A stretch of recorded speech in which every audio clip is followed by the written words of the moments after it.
Hiya guys, Crazy Teacher Nick here again. So I've been doing some research looking at some of the top examiner comments. So these comments are focused specifically on what students need to remember in their 9093 AS level English exams. So let's go. Okay. From GCSE level, I always tell my students, read the question, read your question for understanding. Okay, irrespective of what exam paper you're doing, it is really important that you read your question for understanding. Okay, sometimes students will skip something that is really important. Okay, they may go off topic or they might not address it.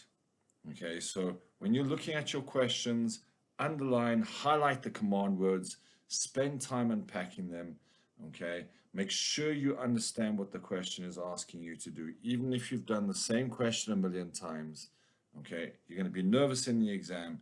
Stay focused, read the question for understanding.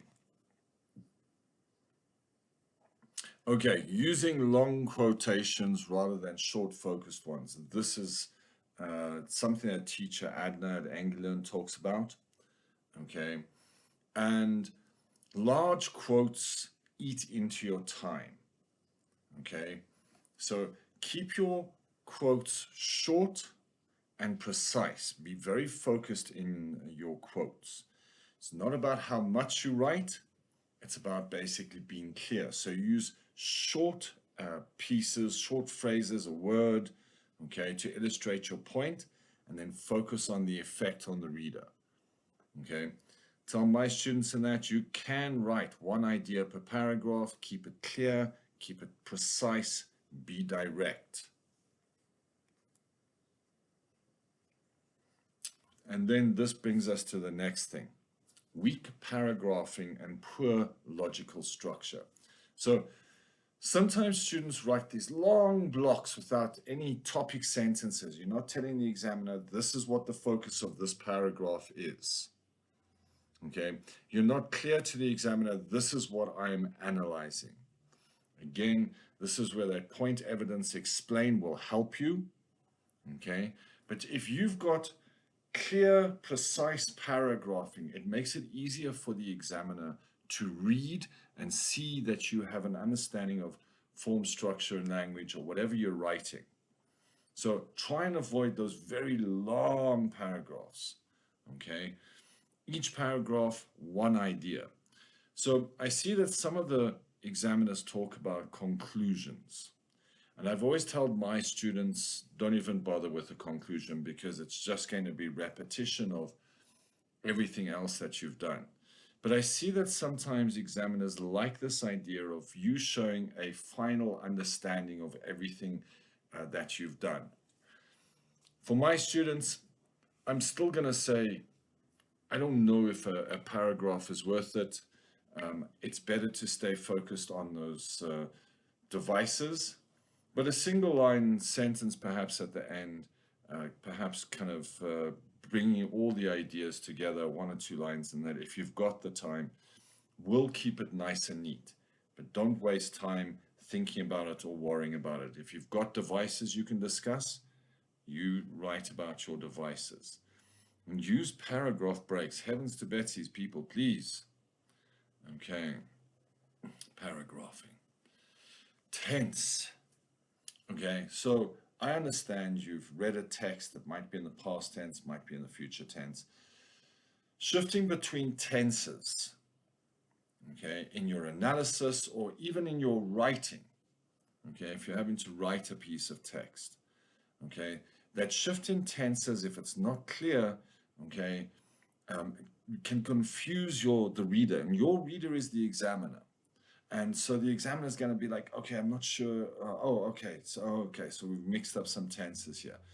So especially in analysis, okay, when we write analysis, stay focused right in the present tense. You can do this while proofreading. So leave 2 or 3 minutes at the end of your exam to proofread your text. Okay. Basic spelling, punctuation, and grammar. okay? Even in textual analysis, okay? Bad spelling mistakes, okay? Bad paragraphing, bad punctuation, okay? Bad spelling, okay, can really, really hurt you. Because the minute the examiner has to pause to try and figure out what you are saying because of a spelling error, or have to go back because of a punctuation error or a grammatical error, it's going to cost you marks. You essentially want the examiner to read quickly through your text, see that you have a good understanding of form, structure, and language, and basically go, great, the student understands devices, they understand the effect on the reader that these devices might have, and they can give a mark. So ways you can solve this: remember, proofread at the end of your text, practice writing under time conditions, and maybe have a peer review. Get somebody to basically look at your analysis or look at your text. Okay, and it's a great idea to share between different students your different ideas, and this is why you know, I always encourage my students to share their analysis with each other so they can learn from each other as well as from me in class. Okay, overuse of cliches, and again, you know, this kind of goes back to GCSE as well, and this is in your writing, but it could also apply to your analysis, the way that you share your ideas. Okay, but mainly this is about writing. So avoid cliched similes or expressions. It's raining cats and dogs. Okay, it's boring. Be interesting. Okay, you know, the rain was so heavy that you know, it was as heavy as, I'm trying to think of a good simile for rain, because we haven't had rain in a long time. The rain came down like, you guys, I tell you what, here's the challenge. Give me some good similes, fresh, new, interesting similes. Drop them in the chat box, okay? And I'll give you a like and a reply back, okay? This wasn't planned. I wasn't thinking of another example. Anyways, so try to always be fresh and interesting. For a lot of students, you're going to be writing about the same things, okay? Think outside the box, be interesting in your writing. I've done plenty of videos on writing. Teacher Adna's done videos on writing. Be fresh, be interesting. Okay, not addressing the audience and the purpose clearly. Okay, so when you are writing, and even when you are doing analysis, okay, think to yourself, who is the audience? What is the purpose of the text? Okay, do not confuse purpose with register. I see that so often. Students confusing purpose and register. Okay, I should probably do a video on purpose. Maybe I'll do that for you guys next. Okay, but it really is important. If you understand what the purpose, what the main purpose is, or what the secondary purpose of the text might be, okay, be clear and precise about it. Again, when you're thinking about the audience, try and be as clear and precise about your audience. Because remember, you're thinking about the effect that it's going to have on the audience. So if you're not clear about who your audience is, I mean, especially like you see in newspapers, or anybody that can read, that's not the case.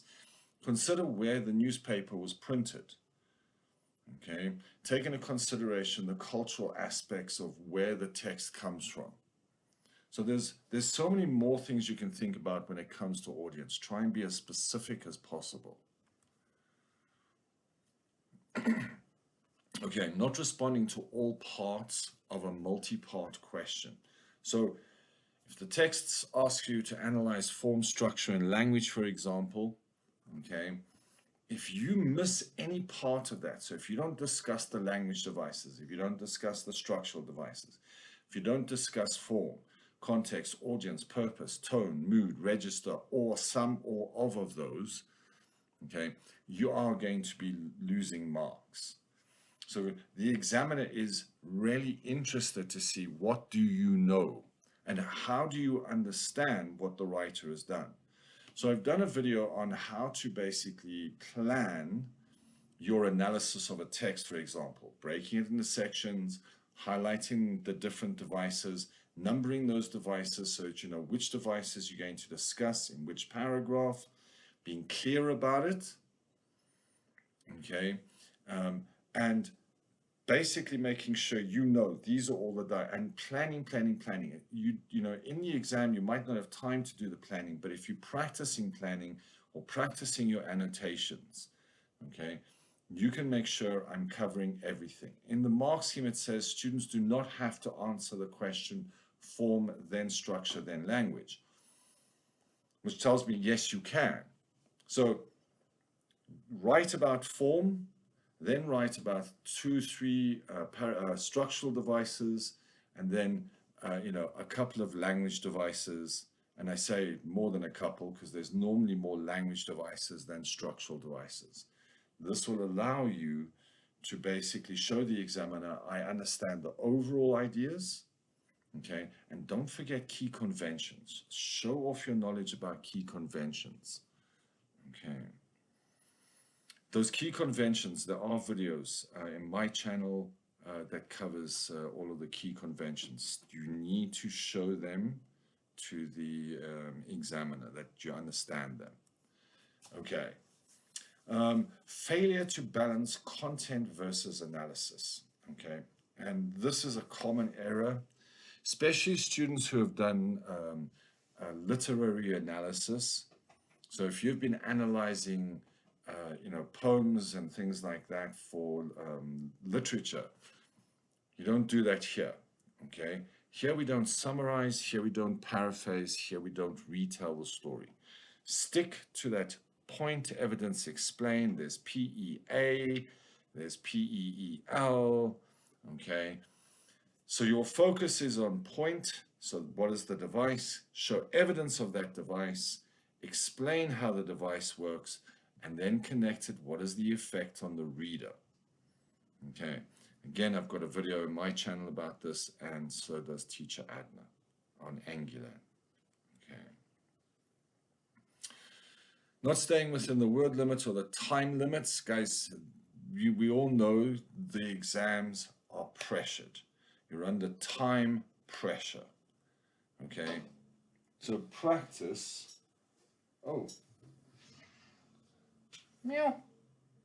So practice, one of the kittens wants to come in. So practice your, there we go. Did you make it, Ginger? Go through one of the bigger holes, buddy.